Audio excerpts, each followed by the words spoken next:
జీవి రెడ్డి తెలుగుదేశం పార్టీకి రాజీనామా చేయడం పట్ల పునరాలోచనలో పడ్డారా?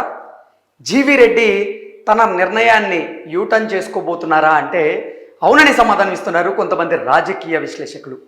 దానికి అనుగుణంగానే జీవి రెడ్డి గారు నిన్న చేసినటువంటి ఒక ట్వీట్ ఏదైతే ఉందో అది ఇప్పుడు సోషల్ మీడియాలో సర్క్యులేట్ అవుతూ ఉంది. ఆ ట్వీట్ సారాంశం ఏంటి అనేది మనం ఒకసారి చూసేటువంటి ప్రయత్నం కనుక చేస్తే, నిన్న ఆంధ్రప్రదేశ్ అసెంబ్లీలో 2025-2026 ఆర్థిక సంవత్సరానికి గాను బడ్జెట్ను ప్రవేశపెట్టారు. అయితే ఆ బడ్జెట్ను ఉద్దేశించి జీవి రెడ్డి గారు ఆంధ్రప్రదేశ్ ప్రభుత్వాన్ని, అలాగే ఆంధ్రప్రదేశ్ ముఖ్యమంత్రి వర్యులైనటువంటి చంద్రబాబు గారిని కొనియాడుతూ ఆయన ఇప్పుడు ఒక ట్వీట్ చేయడం జరిగింది. ఆ ట్వీట్ సారాంశం ఏంటనేది మనం ఒకసారి విశ్లేషణ చేసుకునేటువంటి ప్రయత్నం అయితే చేద్దాం. జీవి రెడ్డి గారు నిన్న ప్రవేశపెట్టిన ఆంధ్రప్రదేశ్ రాష్ట్ర బడ్జెట్ కేవలం 33,000 కోట్ల అతి తక్కువ రెవెన్యూ లోటుతోనే 3,22,000 కోట్ల రూపాయల భారీ బడ్జెట్ను ప్రణాళికాబద్ధంగా ఆంధ్రప్రదేశ్ ప్రభుత్వం, ఆంధ్రప్రదేశ్ ముఖ్యమంత్రి వర్యులు రూపొందించారు అంటూ జీవి రెడ్డి గారు ఆంధ్రప్రదేశ్ ప్రభుత్వాన్ని, ముఖ్యమంత్రి వర్యులైనటువంటి చంద్రబాబు గారిని కొనియాడుతూ ఆయన ఈ ట్వీట్ చేయడం జరిగింది. ఆ తర్వాత, నేను నా వృత్తిని కొనసాగిస్తూ రాజకీయాలకు దూరంగా ఉన్నప్పటికీ శ్రీ నారా చంద్రబాబు గారి నాయకత్వం పట్ల నాకు ఎప్పటికీ గౌరవం, అభిమానం ఉంటుంది. తక్కువ కాలంలోనే టీడీపీలోనూ అలాగే ప్రభుత్వ వ్యవస్థలోనూ నాకు గౌరవప్రదమైనటువంటి బాధ్యతలు అప్పగించడం నా జీవితంలో ఎప్పటికీ మర్చిపోలేను. ఈ అవకాశానికి నేను ఎప్పటికీ మా సార్ శ్రీ నారా చంద్రబాబు గారికి రుణపడి ఉంటాను అంటూ జీవి రెడ్డి గారు పోస్ట్ పెట్టడం జరిగింది. నిజంగా జీవి రెడ్డి గారికి చంద్రబాబు గారు అత్యంత ప్రాధాన్యతనైతే ఇచ్చారు. జీవి రెడ్డి గారికి జాతీయ పదవిని కూడా, అంటే తెలుగుదేశం పార్టీలో జాతీయ అంటే అధికార ప్రతినిధిగా ఆయనకు అవకాశం కల్పించారు. దాంతోపాటుగా కూటమి ప్రభుత్వం ఏర్పడిన తర్వాత కార్పొరేషన్లు వచ్చిన తర్వాత ఇతనికి ఏపీ ఫైబర్ నెట్కి సంబంధించినటువంటి ఆ కార్పొరేషన్కి ఈయన్ని చైర్మన్ చేశారు. సో ఈయనకి ఎక్కువగా ప్రాధాన్యత ఇచ్చారు. ఆ ప్రాధాన్యత ఇచ్చిన దానికే నేను ఎప్పుడూకి మా సార్ చంద్రబాబు గారికి రుణపడి ఉంటాను అంటూ కూడా జీవి రెడ్డి గారు ఈ ట్వీట్లో పొందుపరచడం జరిగింది. ఆంధ్రప్రదేశ్ అభివృద్ధి, ప్రజా సంక్షేమం కోసం 2029లో కూడా మా సార్ నారా చంద్రబాబు గారు ముఖ్యమంత్రి అవ్వాలి.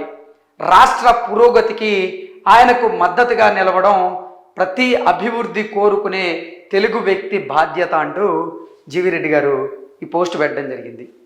మనందరికీ తెలిసిందే, జీవి రెడ్డి గారు 1 వీక్ బ్యాక్ 24వ తేదీన ఆయన తెలుగుదేశం పార్టీ ప్రాథమిక సభ్యత్వానికి, అలాగే తెలుగుదేశం పార్టీ ఇచ్చినటువంటి కొన్ని పదవులకి, అలాగే ఆంధ్రప్రదేశ్ ప్రభుత్వం ఇచ్చినటువంటి పదవికి కూడా ఆయన రాజీనామా చేసినటువంటి నేపథ్యంలో నేను ఇక రాజకీయాలకు దూరంగా ఉంటాను, నేను నా వృత్తిని కొనసాగిస్తాను అంటూ ఆయన ఒక లేఖలో స్పష్టంగా తెలియజేయడం జరిగింది. ఆ తర్వాత అందరూ కూడా, అంటే తెలుగుదేశం పార్టీ క్యాడర్ కూడా జీవి రెడ్డి గారి మీద, జీవి రెడ్డి గారికి మద్దతు తెలుపుతూ కొన్ని కమెంట్లు, కొన్ని పోస్టులు కూడా పెట్టినటువంటి నేపథ్యాన్ని మనం చూసాం. అయితే కొంతమంది మాత్రం జీవి రెడ్డి గారు సరైనటువంటి నిర్ణయాన్ని తీసుకోలేదు, దూకుడుగా ఆయన వ్యవహరించారు, ఆలోచించాల్సింది, ఆయన తెలుగుదేశం పార్టీ ప్రాథమిక సభ్యత్వానికి రాజీనామా చేయకుండా ఉండాల్సింది అంటూ కొంతమంది విశ్లేషణ అయితే అందజేశారు.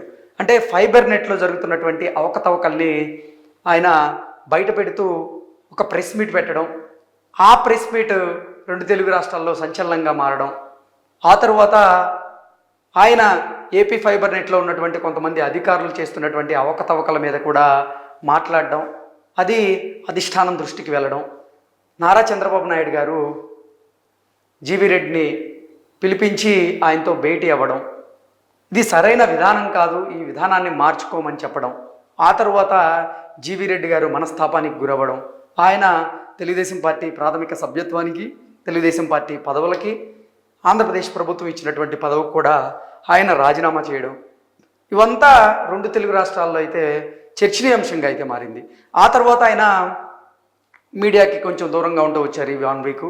ఆ తర్వాత సడన్గా నిన్న ఆంధ్రప్రదేశ్ అసెంబ్లీలో 2025, 2026 ఆర్థిక సంవత్సరానికి గాను బడ్జెట్ ప్రవేశపెట్టిన నేపథ్యంలో ఆయన చంద్రబాబు గారికి మరోసారి కృతజ్ఞతలు తెలుపుతూ చంద్రబాబు గారి విజన్ గురించి కూడా కొనియాడుతూ ఈ నిన్న ప్రవేశపెట్టినటువంటి బడ్జెట్ ఏదైతే ఉందో అది అద్భుతంగా ఉంది అంటూ ఈ ట్వీట్ చేయడం జరిగింది. అయితే ఈ ట్వీట్ చేసిన తర్వాత మాత్రం మళ్ళీ జీవీ రెడ్డి గారు తెలుగుదేశం పార్టీకి దగ్గర అవ్వాలనేటువంటి ప్రయత్నాలు చేస్తున్నారు. ఆయన రాజీనామా చేయడం పట్ల పునరాలోచనలో పడ్డారు. ఆయన యూటర్న్ చేసుకోవాలనేటువంటి నిర్ణయానికి వచ్చారు అన్నట్లుగా కొన్ని వార్తలు అయితే వస్తూ ఉన్నాయి. జీవీ రెడ్డి గారు మాత్రం దీంట్లో క్లియర్గా చెప్తూ ఉన్నారు, నేను నా వృత్తిని కొనసాగిస్తూ రాజకీయాలకు దూరంగా ఉన్నప్పటికీ శ్రీ నారా చంద్రబాబు నాయుడు గారి నాయకత్వం పట్ల నాకు ఎప్పటికీ గౌరవం, అభిమానం ఉంటుంది అంటూ ఆయన తెలియజేశారు. అంటే దీని ప్రకారంగా చూసుకున్నట్లయితే జీవీ రెడ్డి గారు నిజంగా తన నిర్ణయం పట్ల యూటర్న్ చేసుకుంటున్నారా, లేదంటే నిజంగానే రాజకీయాలకు దూరంగా ఉండాలనేటువంటి నిర్ణయం తీసుకుంటున్నారా అనేది మనకైతే ఒక స్పష్టమైనటువంటి అంటే ఒక స్పష్టత దీన్ని చూస్తే అర్థమవుతూ ఉంది. ఏది ఏమైనప్పటికీ జీవీ రెడ్డి గారు తీసుకున్నటువంటి నిర్ణయాన్ని మాత్రం కొంతమంది స్వాగతిస్తూ ఉంటే మరికొంతమంది మాత్రం జీవీ రెడ్డి తొందరపాటు నిర్ణయం తీసుకున్నారు, ఆయన ఆలోచించాల్సింది, ఆయన లాంటి ఒక వాయిస్ తెలుగుదేశం పార్టీకి అవసరం, అలాగే తెలుగుదేశం పార్టీ లాంటి ఒక ప్లాట్ఫాము జీవీ రెడ్డికి అవసరం. తెలుగుదేశం పార్టీలోనే జీవీ రెడ్డి అంటే నిలబడలేకపోతే ఇంకే పార్టీలోనూ జీవీ రెడ్డి కొనసాగలేడు అనేటువంటి అభిప్రాయాన్ని కూడా ఎంతోమంది వ్యక్తం చేశారు. మొన్న మనం ఒకసారి లెటర్ కనుక పరిశీలిస్తే మొన్న లెటర్ ఒకసారి చూసేటువంటి ప్రయత్నం చేద్దాం. 24వ తేదీ ఫిబ్రవరి 2025 శ్రీ నారా చంద్రబాబు గారు తెలుగుదేశం పార్టీ జాతీయ అధ్యక్షులు గౌరవనీయ ఆంధ్రప్రదేశ్ ముఖ్యమంత్రి అమరావతి విషయం రాజీనామా సమర్పణని వ్యక్తిగత కారణాలతో నేను తెలుగుదేశం పార్టీ ప్రాథమిక సభ్యత్వం అలాగే జాతీయ అధికార ప్రతినిధి హోదా మరియు AP state fibre net limited chairman పదవుల నుండి రాజీనామా చేస్తున్నాను. మీరు నాపై ఉంచినటువంటి విశ్వాసానికి, అందించినటువంటి మద్దతుకి మరియు నాకు ఈ కీలక బాధ్యతలను నిర్వహించేటువంటి అవకాశం కల్పించినందుకు హృదయపూర్వక కృతజ్ఞతలు తెలియజేస్తున్నాను. తెలుగుదేశం పార్టీ మరింత బలంగా ఎదిగి ప్రజాసేవలో ముందుండాలని ఆకాంక్షిస్తున్నాను. ఇక మీదట పూర్తిగా న్యాయవాద వృత్తిలో కొనసాగుతాను మరియు భవిష్యత్తులో ఎటువంటి రాజకీయ పార్టీలో చేరేటువంటి ఉద్దేశం లేదు అంటూ తెలియజేస్తూనే ధన్యవాదాలతో జీవీ రెడ్డి టీడీపీ జాతీయ అధికార ప్రతినిధి, AP state fibre net limited chairman అంటూ ఈ లెటర్లో పొందుపరచడం జరిగింది.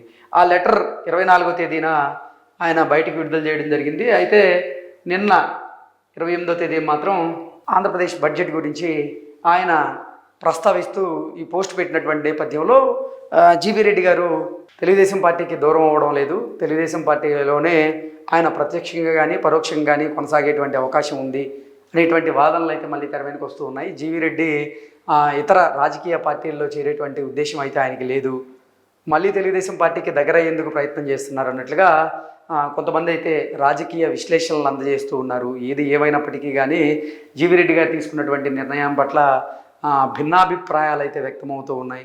సో జీవీ రెడ్డి గారు మాత్రం చంద్రబాబు గారు తన పట్ల ఉంచినటువంటి అంటే తనకిచ్చినటువంటి ప్రాధాన్యత ఏదైతే ఉందో దాన్ని మరోసారి గుర్తు చేసుకుంటూ ఆయనకి కృతజ్ఞతలు తెలియజేస్తూ ఈ పోస్ట్ పెట్టడం ఇప్పుడు సర్వత్రా చర్చనీయాంశంగా అయితే మారింది. Thank you so much.